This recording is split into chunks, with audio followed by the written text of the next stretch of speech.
사원들이 비메모리 쪽 비중이 높은 소부장 기업들이 수혜를 많이 받겠죠. 게임주는 단기 고점은 나왔다고 봐요. 저번 주에 이미 나왔고, 그래도 대형주 쪽으로 순환매는 한번 나올 타이밍은 다가오고 있다, 이렇게 생각을 하고 있습니다. 네. 기업이나 산업에 투자하시는 분이라면 결국에는 너무 시장에 연연하지 마시고. 오늘 모신 분은 이베스트 투자증권 염승환 이사님입니다. 안녕하세요. 네, 안녕하세요. 예, 오랜만에 뵙는데 네. 요즘 바쁘죠? 연말이고. 네. 많이 바쁘죠, 요새도 뭐. 예. 워낙. 근데 이게 자리가 바뀌어서 그런가 뭔가 좀 어색한데. 내가 제가 저쪽에 있다가 내가 그쪽에서 계속 이쪽을 보면서 방송을 했더니 예. 이쪽 근육이 목이 아파가지고 계속 이렇게 보시니까. 한 2년 반 이상 했잖아요. 그러겠네요, 그러니까 이 병원에서 이쪽으로 좀 보라고 당분간 2년 하셔야 되겠네. 2년 동안. 한쪽 근육이 너무 망가졌다고.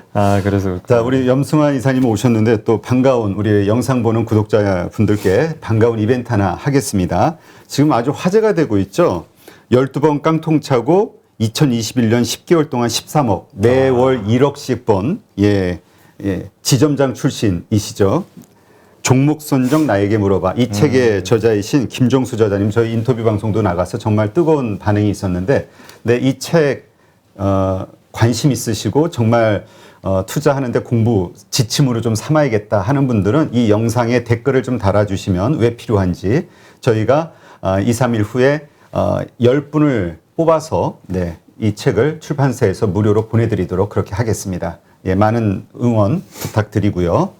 자, 그럼 근육이 너무 근데 이게 너무 실제 근육이래요. 65세신데 근육이 참 뭐 대단하십니다.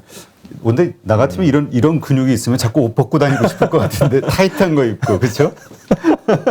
배 나올까 봐 우리는 그런 거 안 돼.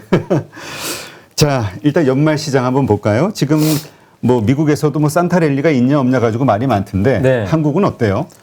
한국은 이제 산타랜드를 기대하는데 아직은 안 보여요, 잘. 그러니까 뭔가 산타가 잠깐 오긴 왔었죠. 그 삼성전자가 한번 움직이면서. 그렇죠. 이번 주 월요일이었던가요? 월요일 날 한번 이제 삼성전자가 5% 오른 거 참 오랜만에 봤잖아요. 진짜 예. 생각도 못했어요, 사실.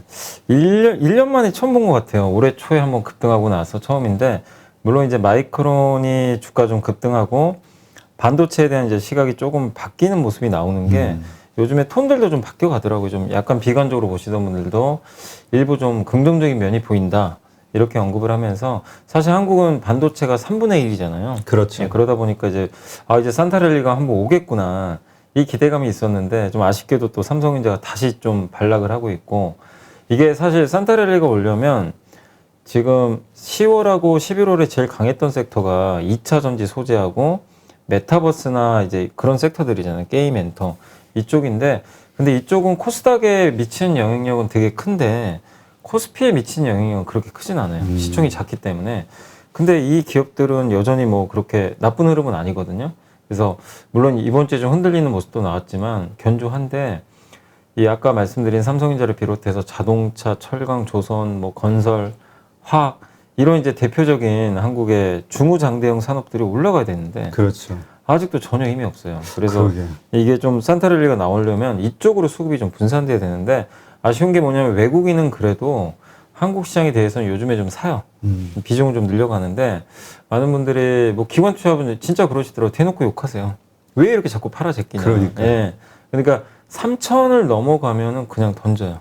기관들 매물이 좀 나오는데, 이유야 많겠지만 어쨌든 기관들의 그런 공격적인 매도가 뭐 우리나라를 안 좋게 본다 이걸 떠나서라도 뭐 이유는 많겠지만 어쨌든 3,000포인트에 대한 저항이 계속 생기면서 한국 시장이 그 박스권을 탈출하지 못하는 좀 답답한 장세가 이어지고 있는데, 연말 랠리가 나올지는 뭐 두고 봐야 되겠지만 저는 개인적으로 크게 나쁠 건 없다고 보고 있어요.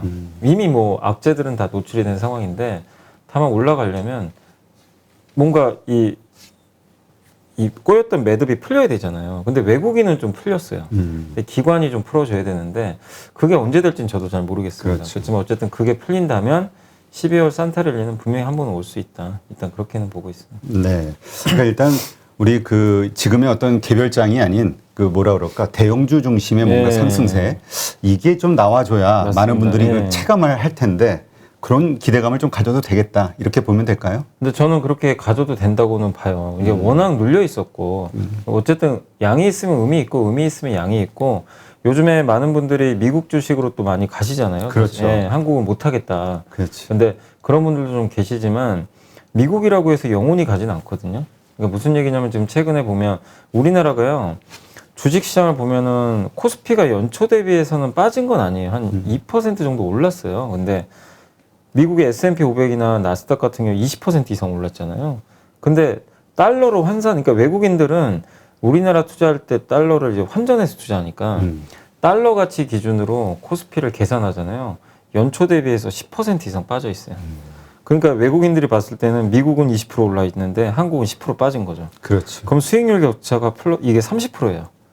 그러면 외국인 투자자들이 봐도 한국을 살 유의는 충분한데 거기서 제일 중요한 게 한국은 반도체잖아요. 근데 메모리 반도체가 이거 괜찮네 생각보다 이러면 외국인들이 이제 들어올 가능성이 높아진 거죠. 그래서 사실 외국인들이 최근에 사는 배경엔 그런 것들이 저는 있다고 보는데 그래서 외국인들이 그런 반도체만 살 거냐 돌아가면서 살 가능성이 좀 높다고 보거든요. 분명히 환차익도 노릴 거예요. 그리고 이 양 국가 간의 괴리 이건 기업에만 해당되는 게 아니라 각 국가 간에도요. 이게 수익률 편차가 되게 커지면 되게 부진했던 쪽으로 들어가는 경향들이 좀 있어요. 그리고 한 가지가 저는 요즘에 중국 증시가요. 중국하고 한국이 제일 못 갔잖아요. 근데 중국이 좀 어느새 서서히 살아나고 있어요. 예, 왜냐하면 중국이 최근에 대출 규제도 조금씩 완화시키고 있고 그동안 이제 사실 부양책을 거의 안 쓰고 긴축만 하다가 최근에는 이제 시진핑 주석이 그 육중전 그게 끝나고 네. 나서 이제 자기 체제를 공고히 했다라고 하더라고요. 그래서 부양책을 쓸 가능성이 좀 점점 높아지고 있기 때문에 중국도 저는 더 이상 한국의 악재는 아니다. 그러니까 그런 것들을 보면은 한국 증시는 어느 정도 저는 이 디커플링이라고 그러잖아요. 이걸 메꿀 가능성이 높은데 다만 그 시기가 당장 내일이면 좋은데 이게 참 사람들 애를 태우는 게 내일 갈 것 같은데 안 가고 기관들 또 3천 가면 또 던지고 그러니까 자꾸 이제 이게 될 것 같은데 무너지니까 개인 투자분들이 계속 이탈을 하시는 거는 같아요. 근데 조금만 더 인내하시면 그러니까 상황이 더 악화될 건 저는 별로 없다고 보거든요. 네, 그래서 조금은 인내심은 필요하지만 그래도 대형주 쪽으로 순환매는 한번 나올 타이밍은 다가오고 있다 이렇게 생각은 하고 있습니다. 네. 그러니까 진짜 어떤 분들은 이런 얘기 하시더라고요. 지금 외국인하고 우리가 호흡을 좀 같이 해야 돈을 벌 수 있고 네. 주식시장에서 외국인들이 지금 뭐 삼성전자, 하이닉스 이런 IT 쪽으로 막 사고 많이 있는데 사고 있죠. 이때는 가지고 있던 걸 오히려 좀 버티면서 더 높은 가격에 파는 것을 이렇게 좀 고민해 봐야 될 때인데 라는 얘기, 그러니까 본격적인 상승이 시작할 수도 있는 가능성이 있는데 이런 얘기 하시더라고요. 그러니까 저는 근데 이제 우리나라 대형주들이 내년에 대한 그림은 우리가 봐야 되잖아요. 그렇죠. 그러니까 지금 내가 여기서 선택할 때 분명히 12월에 한번 순환맨 돌 거예요. 그러면 뭐 못 올랐던 뭐 철강, 조선, 뭐 화학도 갈 거고 건설, 바이오도 가겠죠 한 번은. 근데 그렇게 올라왔을 때 내가 이제 그때 정하면 돼요. 지금 팔 필요는 없어요. 이게 바닥에서 팔 필요는 없는데 한 번에 강한 반등이 그때 삼성전자처럼 나왔을 때 액션을 취하시면 돼요. 그러니까 미리 그래서 결정을 내리시는 게 좋을 것 같아요. 뭐냐면 내년에 대한 그림을 봤을 때 저는 반도체는 내년 되게 좋게 보거든요. 내년에 괜찮을 것 같아요. 왜냐면 메모리도 지금 내년 2분기부터 업황 개선 얘기 나오고 반도체 가격이 터닝할 것 같아요. 내년에. 이미 벌써 지금 D램 현물가가 3일 연속 올랐어요. 진짜 7월부터 계속 빠졌어요. 100 며칠 동안 빠졌대요. 많이 D램 오랫동안 빠졌네. 엄청나게 빠졌어요. 3개월 이상. 고점 대비해서 한 40% 빠졌대요. D램 가격이. 많이 빠졌네요. 네. 그리고 보통 이제 요즘에 갑자기 D램 가격이 올라가잖아요. 네. 현물가 올라가는 이유가 여러 가지가 있는데 그 중에 가장 큰 게 이제 과거 데이터를 보면요. D램 고정거래가가 있잖아요. 네. 고정거래가 이제 계약 가격으로 하이닉스나 삼성이 납품을 하는데 그 가격은 잘 안 움직여요. 그 가격 대비해서 현물가가 14% 빠져 있대요. 이게 보통 15% 괴리가 생기면 반등했대요. 옛날에도. 거의 지금 이제 그 타이밍이 온 거죠. 반등을 하는데 그러니까 더 빠지기 힘들다는 얘기죠. 그리고 현물가가 오르잖아요. 나중에 고정거래가도 나중에 따라가서 가요. 그런 걸 보면 반도체는 적어도 가격은 바닥을 찍었다. 그리고 한 가지 더 있는 게 삼성전자 기대가 되는 게 내년에 이제 일단 이제 삽 뜨잖아요. 네. 드디어 파운드리 공장. 진짜 정말 오래 걸렸어요. 예. 네. 근데 어쨌든 이제 도장 찍고 왔고 그 테일러시의 공장을 증설하는데 고객사로 거론되는 게 AMD. 그 다음에 퀄컴이 거론되는 게 왜 퀄컴이 자꾸 거론이 되냐면요. 퀄컴의 스냅드래곤이라는 그 AP 모바일 반도체 있거든요. 삼성이 일단 좀 만들어주곤 있어요. 근데 퀄컴이 모뎀 칩을 만들어요. 통신용 칩. 이게 애플 아이폰에도 들어가는데 애플이 오늘 나온 기사를 보니까 자기네가 직접 할 가능성도 있대요. 퀄컴 걸 안 쓰고. 그럼 퀄컴 입장에서 이제 점점 애플하고 벌어지거든요. 그래서 근데 애플 칩은 다 TSMC가 다 만들어져요. 그러니까 퀄컴 입장에서도 TSMC 걸 이제 하긴 좀 껄끄러울 수도 있어요. 그럼 삼성에 맡길 가능성이 있고 3나노 공정은 삼성이 먼저 한다고 하더라고요. 내년 상반기에. 근데 이게 성공 여부가 정말 중요한 게 삼성이 한다고 했는데 하는 게 중요한 게 아니라 한다고 했으면 성공을 해야 돼요. 그렇죠. 제대로 만들어내요. 근데 만약에 제대로 찍어낸다면 이제 많은 고객사가 삼성에 줄을 설 겁니다. 그래서 내년 상반기가 진짜 중요해요. 이게 되면 반도체 밸류에이션이 올라가요. 그럼 우리나라 증시도 당연히 한 단계 레벨업 되겠죠. 그러니까 만약에 저처럼 반도체를 만약에 생각한다면 올랐다고 파는 게 아니라 계속 사야죠. 그렇죠. 모아야 되겠죠. 그렇죠. 그러니까 이것도 똑같아요. 뭐 내년에 건설, 조선, 화학, 철강. 여러분들이 한번 공부를 하셔가지고 내년에 건설이 뭐 예를 들면은 뭐 주택 공급 늘어난다고 하니까 좋아지겠지. 분석을 해서 되게 싸잖아요. 그러면 더 사는 거죠, 사실은. 근데 내년에 예를 들어서 뭐 어떤 섹터가 회복은 할 것 같은데 구조적 성장은 좀 힘들 것 같다. 네. 여전히 공급 강이다. 이런 섹터라면은 반등 나올 때 정리를 하셔야 돼요. 그러니까 거기에 대한 분석은 내년에 업황을 내가 공부를 해서 분석하는 수밖에 없어요. 누구도 못 맞추는데 여러분이 판단을 꼭 하시는 게 좋을 것 같습니다. 네. 그래서 삼성전자처럼 생각한다면 너무 그건 고민할 필요 없는 것 같아요. 오히려 모아야 된다. 저는 그렇게 보고 있습니다. 그렇죠. 진짜 그 노근창 센터장도 네. 그 얘기 하시더라고요. 그 뭐냐면 이게 밸류가 완전히 달라질 수 있는 그 맞아요. 기폭제가 될 게 이 파운드리 비메모리 쪽에서의 그 매출 이게 얼마나 나오느냐에 따라서 완전히 달라질 수 있다. 네. 근데 그동안 이제 아쉬웠던 게 이 기대를 되게 많이 했잖아요. 여러 번 했는데 삼성이 실망시켰어요, 사실은. TSMC를 쫓아갈 줄 알았는데 만들어 봤더니 또 수율도 제대로 안 나오고 이래서 사실은 이제 기대감이 9만 원 넘었다가 막 7만 원까지도 온 건데 근데 이제 투자들도 사실 냉정해요. 예전처럼 막 기대만 한다고 사진 않는데 그렇죠. 그래도 어쨌든 지금은 이 가격대에서는 크게 저는 잃을 건 없다고 생각은 하거든요. 그래서 한번 내년에 대한 그림을 한번 기대하시면서 삼성전자를 한번 그려보시는 것도 좋을 것 같습니다. 네. 이 만약에 반도체가 삼성전자가 간다고 하면 역시 이제 우리 그 뭐 소부장 쪽이 됐든 그러니까 더 커질 수 있는 네. 더 상승률이 높은 섹터들이 있잖아요. 네. 어느 쪽에서 뭐라 그럴까 주도주로 역할을 할 것이냐 이거 가지고도 좀 왜냐하면 대형주보다는 중소형주 단의 상승을 더 기대하는 분들이 많은 것 같아요. 네. 그러니까 이게 중소형주들은요, 우리나라는 대부분 B2B가 많잖아요. 기업에 그렇죠. 대형 회사에 납품하는. 그러니까 삼성전자 업황을 보고, 그러니까 염승환 이사뿐만 아니라 뭐 만약에 삼성전자를 긍정적으로 보는 어떤 전문가분들 의견을 들어보고 보고서를 봤는데 내년에 삼성이 이런 사이클이 나와서 좋을 것 같다. 그러면 이건 당연히 거기에 납품을 하는 중소형주는 더 좋아요. 삼성전자가 예를 들어 주가가 30% 가잖아요. 중소형주는 뭐 심지어는 2배 이상 갈 수도 있어요. 훨씬 이게 크니까 변동성이. 그렇게 본다라면 소부장 기업, 그러니까 내가 반도체 업황이 좋아진다. 그러면은 앞으로 특히 삼성은 지금 전략이 뭐냐면요. D램에서 무조건 돈을 벌어야 돼요. 그래서 D램 투자는 사실 많이 안 해요. 많이 할 수가 없어요. 왜냐하면 그렇지. 공급을 늘리면 수익성이 갉아먹으니까. 근데 뭐죠? 파운드리는 앞으로 엄청 투자해요. 무조건 TSMC를 이겨야 돼요. 그렇죠. 그렇기 때문에 D램에서 번 돈을 여기다 지금 계속 투입할 거예요.